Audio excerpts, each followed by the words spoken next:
Imagine it's 1993. You're curled up on the couch at your parents' house, home for a surprise visit. You're on the phone with a friend catching up on old times, when suddenly another call cuts in. You switch lines, expecting maybe to hear the voice of another friend or relative who has heard that you're in town. Instead, you hear this. Hello? Here's Gary's Sudbrink there.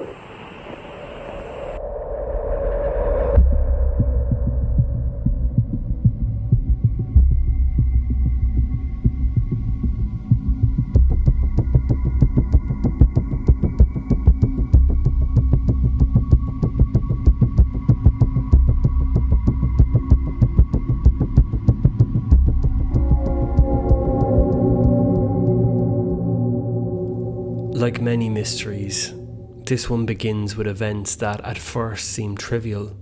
Unsettling, yes, but not yet terrifying. It was almost as if the universe or something in it was laying groundwork for what was to come. Back in 1992, Gary Sudbrink attended a family wedding on Long Island, New York. At age 27, Gary was a US Air Force captain stationed in Texas, home on leave to celebrate his older brother Stephen's nuptials. The reception was joyous, filled with laughter and clinking of glasses. But when Stephen finally got a moment with Gary, he chastised his brother for a stunt Gary had supposedly pulled that very morning. According to Stephen, on his drive to the wedding, Gary had pulled up alongside him on the highway, behind the wheel of his own car. Stephen swore that Gary's car, the same make and model Gary drove in Texas, had appeared out of nowhere, and its driver, a mirror image of Gary, had made bizarre faces at him before speeding away. Gary was dumbfounded. He hadn't been driving on Long Island at all that morning. In fact, he didn't even have a car in New York. He'd flown in for the wedding and left his vehicle back in Texas. Yet Stephen was adamant about what he saw. Both brothers were perplexed, but with a wedding to attend, they eventually shrugged it off as a case of mistaken identity. Little did they know that this odd incident, a stranger in Gary's car, a double of him on the road, would later take on a far more disturbing significance. A year later, it felt like the first puzzle piece of a much larger enigma. February 1993. Bill Clinton was president. The X-Files wouldn't premiere until the year later, and caller ID was still a fancy new feature on some home phones.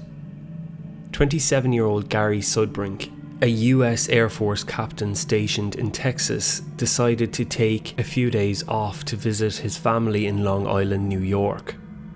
It was a spur-of-the-moment trip.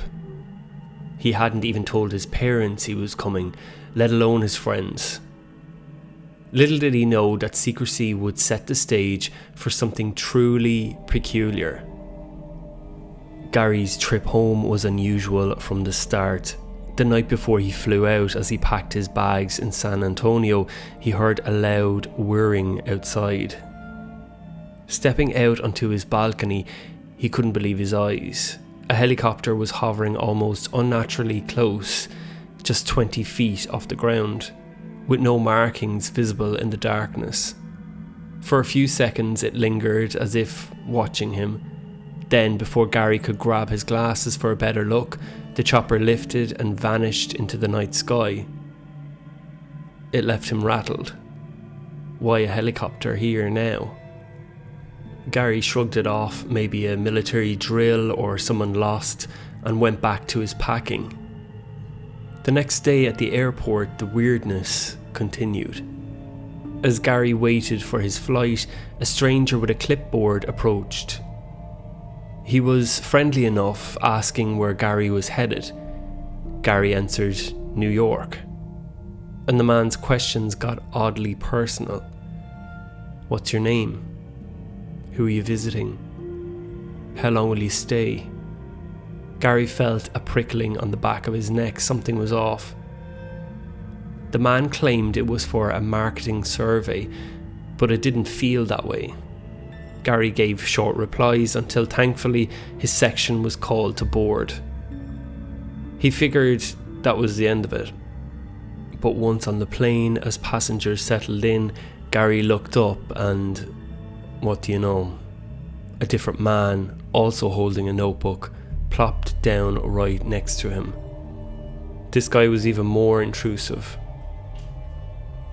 "What did you say your name was? How do you spell that? When are you coming back?" He fired off one question after another. Gary's heart began to race.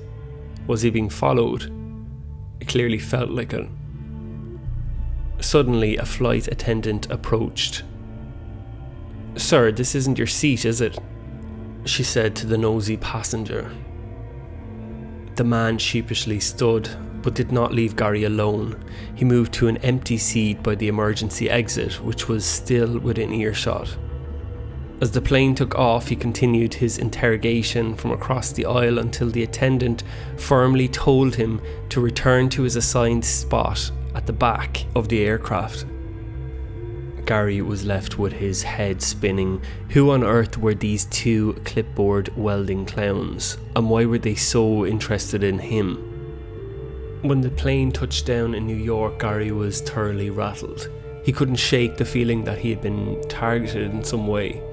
He arrived at his parents' house on Long Island that evening, February 8, 1993. The surprise visit delighted his mom and dad, but Gary had some surprises of his own to share. He recounted the inexplicable helicopter hovering outside his Texas home and the two inquisitive men who'd approached him during his journey. To his astonishment, Gary's father responded with yet another odd incident from that very day. That afternoon, a helicopter had been circling over their Long Island neighbourhood, and at one point it hovered directly above the Sudbrink family home before flying off. Gary's father described it as dark-coloured and unusually low, details that sent a shiver down Gary's spine. A helicopter in Texas, then another, or the same one. In New York a few hours later. It was as if someone or something had been monitoring Gary's entire trip. At this point, Gary's father decided to come clean about something that had been bothering him. A few weeks prior, Gary's father and Uncle Tom had taken a road trip to West Virginia to visit the Green Bank Observatory. Both men were avid UFO enthusiasts, and Green Bank had recently installed a massive new radio telescope to replace the one that mysteriously collapsed in 1988. During their drive, the two claimed to have witnessed an unexplained aerial sighting, a bright object in the sky that moved in a way no plane or satellite should. Gary's father was convinced they'd seen a UFO. Gary, however, had always been a skeptic about flying saucers. He gently suggested his dad probably misidentified something mundane. They agreed to disagree, and Gary didn't think much more about it at the time. But his family's UFO obsession, combined with the day's strange events, was about to collide with Gary's life in a way none of them expected. After dinner, with these eerie occurrences still whirling in his thoughts, Gary decided to call an old friend. At around 10:30, he phoned his buddy Mike, hoping for a normal conversation to take things off his mind. Mike answered, but instead of a warm greeting, Mike's first words were a puzzled, "Already?" Gary asked what he meant. Mike sounded slightly annoyed as he replied, "We just talked like 20 minutes ago. You already have something else to say?" Gary's blood ran cold. He insisted to Mike that they hadn't spoken earlier, that this call was the first time that they'd chatted in weeks. Mike was now just as confused. He swore that Gary had called him about 20 minutes before, at around 10:10 p.m, and that the caller's voice, it sounded exactly like Gary's. Fake Gary had mentioned arriving in New York, even claiming he had flown into LaGuardia Airport and was recovering from a cold. Gary, of course, had actually landed at JFK and was perfectly healthy. The two friends quickly realised something was very wrong. Someone impersonating Gary had telephoned Mike out of the blue, and that someone somehow knew Gary was in New York. A trip nobody was supposed to know about. As Gary grappled with his unsettling revelation, a beep interrupted the call. The telltale signal of another incoming call on the line. It was now about 10:30. "Hang on, Mike," Gary said. "There's someone on the other line, I'll call you back." He clicked over to answer the second call, expecting perhaps another friend who'd heard he was in town. What he heard instead made his heart hammer in his chest. A distant-sounding voice, low and distorted, oozed through the receiver. Hello? Yeah. There's Gary's Sudbrink there. Yeah, who's this? Steven? Are you playing games with me or what? Huh? Steven, if you're playing games, I'm gonna kick your ass. So how long are you going to be back from Texas? Huh? You're being impersonated by the other voice. Yeah, this is you, Steven, you idiot. You're pissing me off. Jerk. I'm gonna get you on... Let's see what it says. Review. One new call out of area. Is Steven out of the area? How long are you going to be back from Texas? Wait, say that again? You're being impersonated by the other voice. Wait, hold on. Is Steven out of the calling area or what? What do you mean you don't know? He's in Queens. I don't know who the fuck. Hello? Hello? Here's Gary's Sudbrink there.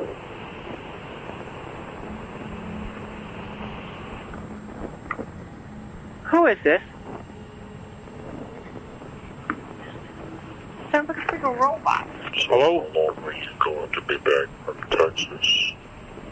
What was that again, sir? You're being impersonated by the other voice. Oh, be quiet now, friend. Sorry, would you see that again? Hello? Being impersonated by what voice? Hello? Yeah. Hello? Here's Gary's Sudbrink there. Yeah, hold on a second. Yeah, what is your question? I'll answer it. So how long are you going to be back from Texas? How long? You're being impersonated by the other voice. Right. When am I coming back? Is that your question?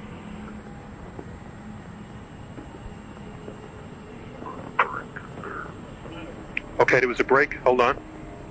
You want to know when I'm coming back to Texas?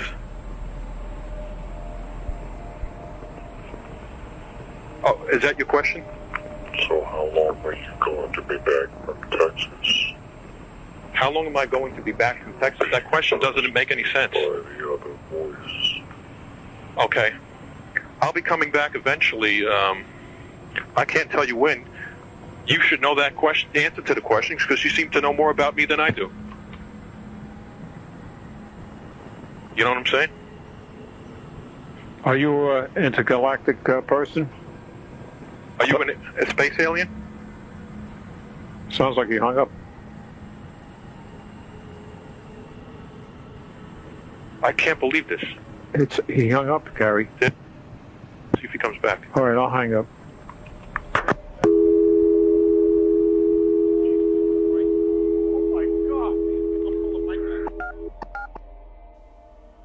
Gary slowly put down the phone. His parents looked at him wide-eyed in the dim light of the kitchen. What on earth was that? Gary tried to convince himself it had to be a prank. Maybe his brother or a friend using a voice changer. But Stephen wasn't known for playing pranks. and the situation felt like it was far more elaborate than a simple joke call. Besides, why would Stephen have called Mike pretending to be Gary earlier? Nothing was adding up. Gary picked the phone back up and dialed Mike to explain what just happened, but before he could finish the call, the phone rang again.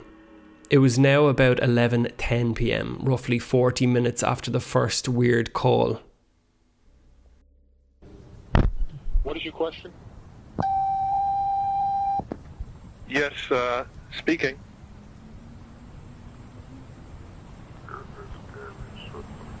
Yes.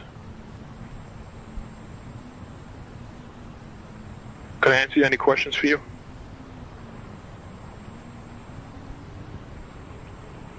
Are you back from Texas? Not back yet, no. How long are you going to be back from Texas? Let me answer. First, you tell me, where are you calling from?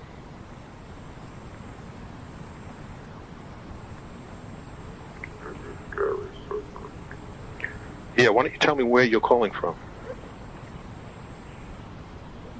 Who is this? What do you mean, who is this? You should know who it is. It's me, Gary.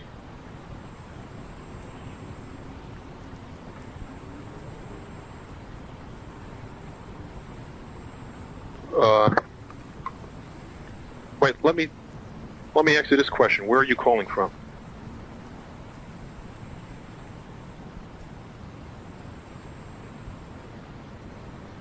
Okay, I'll be back. Excuse me?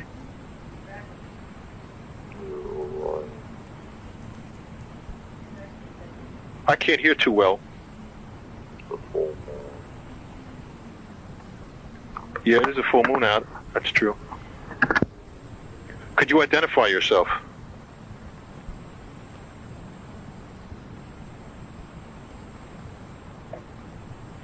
Identify yourself. Why are you calling me? Excuse me?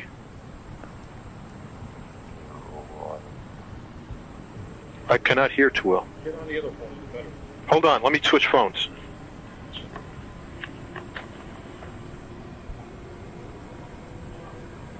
Okay. Okay, hold on. Now, who are you?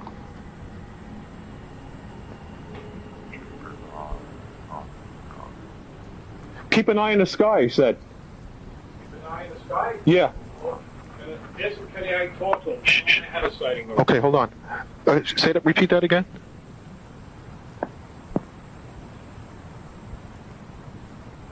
Please repeat.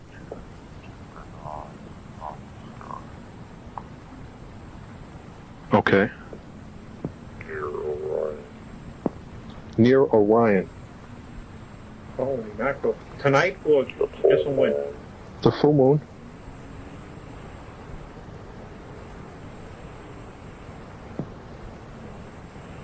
They told So, double from here. Repeat.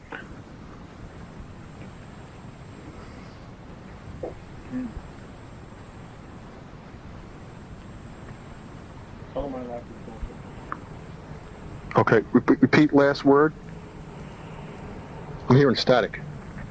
Tell him I like to talk. He hung up. He hung up.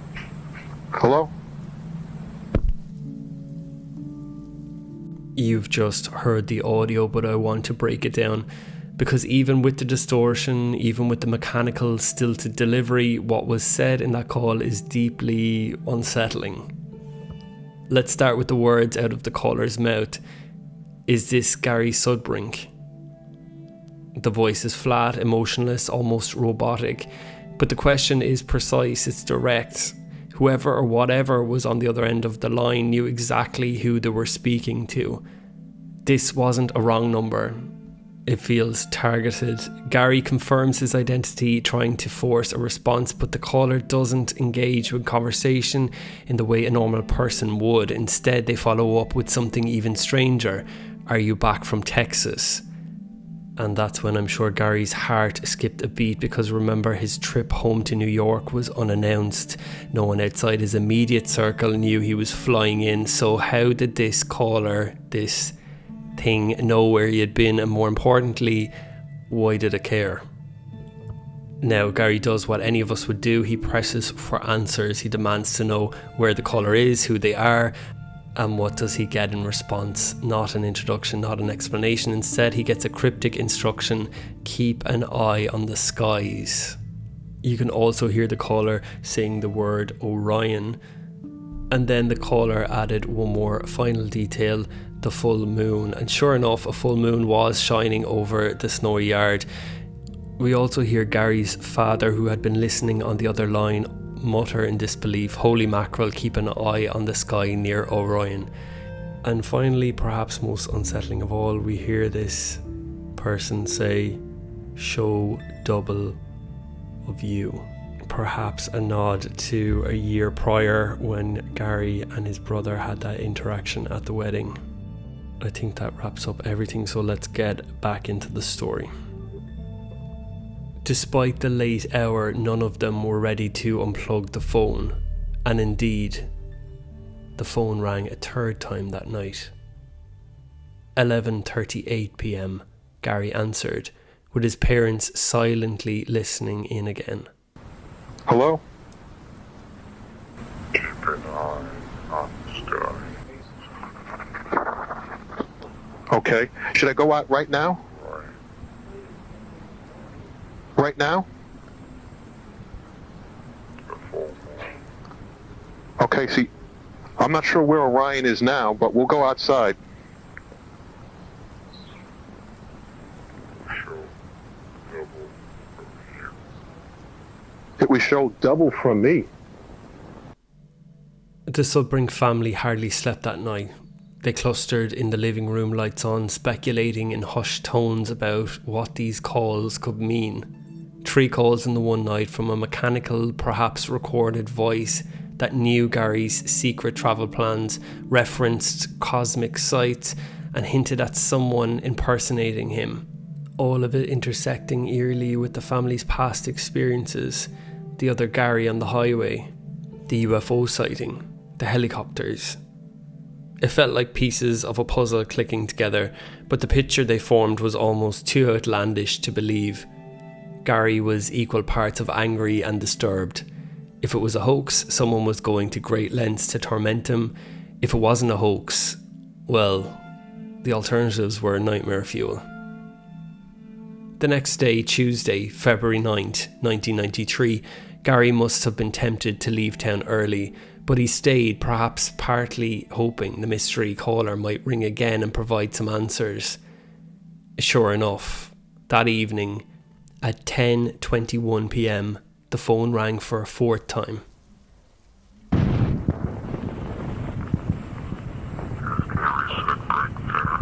Yes, this is me. Can I speak to you? Can I ask why you're... Yes, can I ask why you're calling?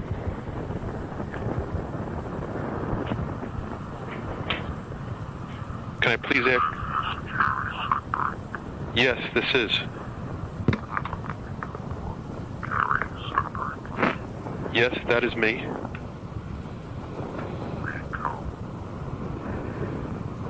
To be within this planet. Say that again? And this planet. Leave?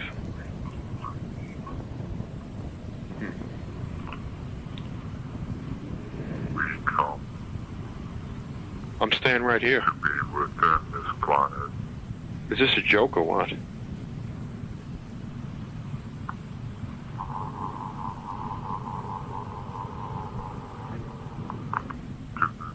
many to be contacted has the same with you.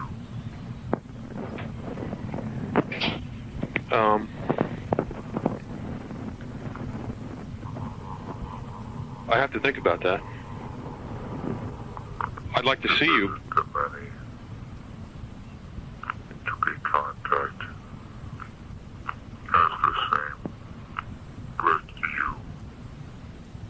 Hey, let me tell you something. I've been listening to you, and I've had contacts with you.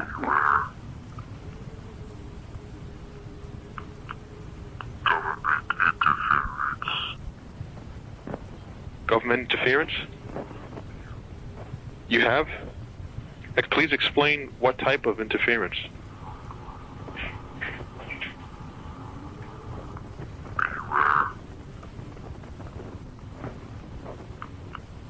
Okay. Visitations to be disrupted by them. Appears. Sun will rise from dark side of world. No. The sun will rise from the dark side of the moon. Okay, what branch of the government?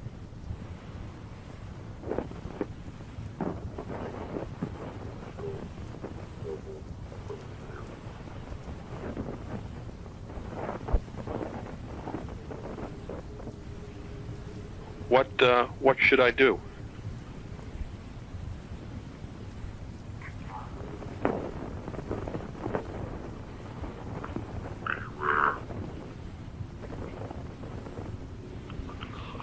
Government interference.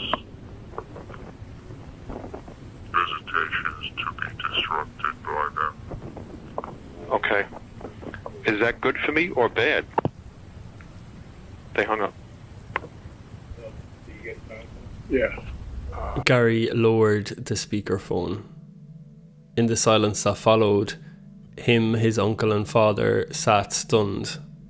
Gary's father finally exhaled and asked, "Did you get that on tape?" Gary nodded. They had captured it. But what had they witnessed? A genuine communication from extraterrestrials, a government experiment, or an elaborate cruel prank perpetrated by some anonymous trickster with nothing better to do? Gary's father and uncle were inclined to believe that they'd spoken in some fashion to extraterrestrial beings. After all, the caller's words explicitly suggested an alien origin. "We come to be within this planet," and even warned of government meddling, as if referencing the Men in Black lore. It was everything they had ever believed playing out over their own telephone line. Gary, however, remained hesitant to jump to that conclusion. He collected the tapes containing the recorded calls and carefully stored them. If this was real, then someone or something had just delivered a set of messages that he could barely begin to decipher. In the days and weeks that followed, Gary tried to investigate the calls. He spoke with the phone company and even some Air Force contacts about tracing the source. Frustratingly, any attempt to trace the mysterious number led to a dead end. In fact, Gary would later mention that a trace suggested that calls might have somehow originated from his own house line, a technical impossibility unless someone was physically using their phone, which no one was, or had manipulated the phone network. Such trickery could be within the reach of a very determined prankster, or notably certain government agencies with advanced capabilities at the time. The idea that calls were coming from inside the house is chilling, but in this case it likely meant the signal was being bounced or masked to appear that way. If true, that finding lent some credence to the notion of a clandestine operation. With no clear answers, the Sudbrinks were left to ponder the experience on their own. Gary eventually returned to Texas and resumed his duties, his life forever marked by those 2 nights of phone terror. His family continued to discuss and analyse the events in the years after. They weren't the only ones. Once the audio recordings surfaced in UFO and paranormal circles, the Sudbrink phone calls became a minor legend. Enthusiasts traded copies of the tape, and snippets of the calls have been replayed at UFO conferences and in podcasts as possible evidence of alien contact. To many, the call's content references to space, Orion visitations, and interference by the government point straight to an extraterrestrial explanation. The fact that Gary was an Air Force officer only fuels these theories. Perhaps he was deliberately chosen or being monitored because of something he knew, or perhaps his family's interest in UFOs drew the attention of something out there. The UFO angle was further supported by the Sudbrink's elders' conviction. Gary's father openly referred to the caller as an intergalactic person and truly felt it was alien intelligence that was on the line. Uncle Tom too believed that their own prior UFO sighting was connected, as if the callers were following up on that contact. In UFO lore, men in black often show up after sightings to silence or confuse witnesses. Here, instead of a face-to-face visit, could the men in black or some clandestine government unit have been calling Gary, delivering disjointed warnings? The mechanical, monotonous nature of the voice is actually typical Men in Black reports, where entities often speak in a robotic and unnatural manner. There's also a theory that as these phone calls went on, the person's voice seemed to be getting weaker with each successive call, as if whatever it was running low on energy. If it was a hoax, who would do it? Why would you do it?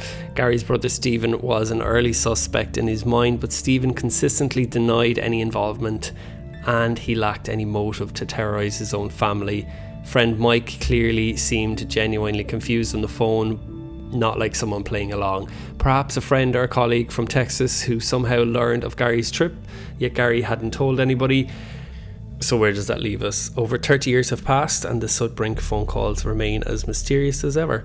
No one has ever come forward to claim responsibility for the prank, and no evidence has emerged of a larger government plot. The tapes have been scrutinised by audio experts and UFO buffs alike, yet no consensus has been reached. They are as much of an enigma in 2025 as they were in 1993. Perhaps that's fitting. Some mysteries managed to hold on to their secrets. As Gary Sudbrink's story shows, when you pull back the receiver and hear that faint crackle of static, you never truly know who or what might be on the other end of the line. Although I have to say, if this happened to me, I would not have the patience to listen to this person on the phone. I straight away would hang up. So that's why they're not calling me. And then I wonder why I don't have these experiences. And can I just say, for the younger listeners here, that this type of phone call happening in 1993 compared to 2025 would have been a million times creepier. And hopefully people around my age will get that one. There are parts of these audio recordings where you can clearly hear a tape being rewound and then played again. I don't think anyone could deny that. However, who the hell is doing this? Why are they doing it? What is going on? And then all the strange events leading up to his visit. Anyway, listeners, I hope you liked this episode. Let me know what you think in the comments below. And thank you for listening to another episode of Scary.